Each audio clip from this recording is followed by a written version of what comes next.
Salah satu faktor penting pemicu NSSI adalah pengalaman masa kecil yang penuh kekerasan.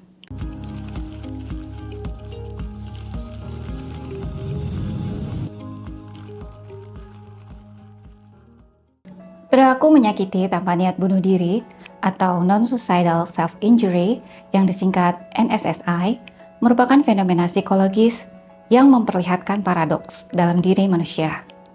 Secara naluriah, manusia pada umumnya berupaya terhindar dari rasa sakit.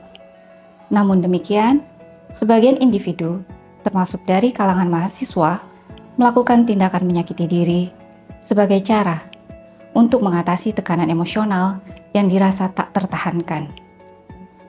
Non-suicidal self-injury bukanlah sekedar perilaku ekstrim, melainkan bentuk ekspresi penderitaan batin yang mendalam.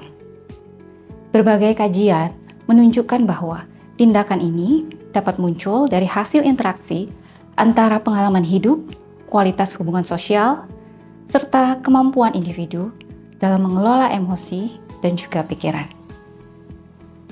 Salah satu faktor penting pemicu NSSI adalah pengalaman masa kecil yang penuh kekerasan, penolakan, ataupun pengabaian.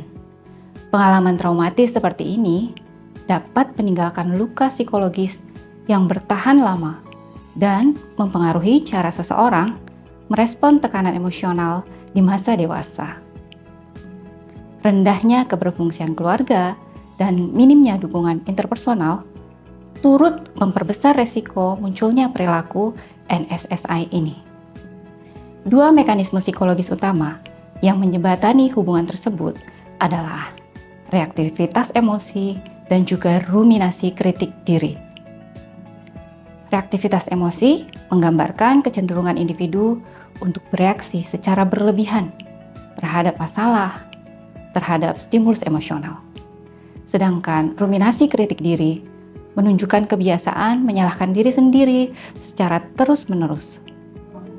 Ketika kemampuan regulasi emosi lemah dan pikiran negatif semakin kuat, individu menjadi rentan menggunakan non-suicidal self-injury sebagai cara cepat untuk menenangkan diri.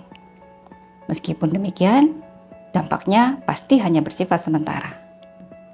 Upaya pencegahan dan penanganan NSSI memerlukan pendekatan yang holistik dan berlapis.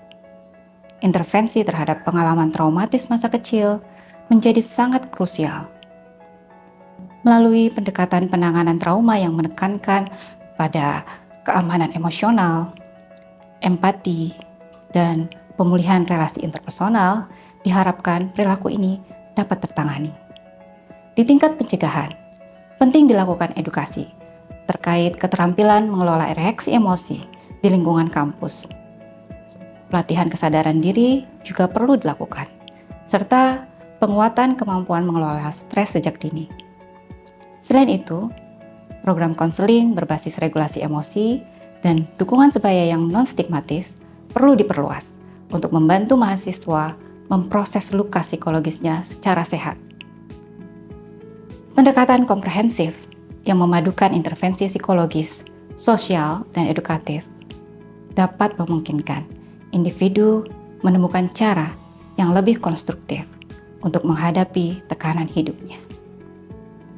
Kedepan, penelitian lanjutan perlu mengeksplorasi peran budaya, gender, dan pengaruh media digital, serta perlu juga mengembangkan program-program kampus yang berorientasi pada pemulihan trauma dan penguatan ketahanan psikologis mahasiswa.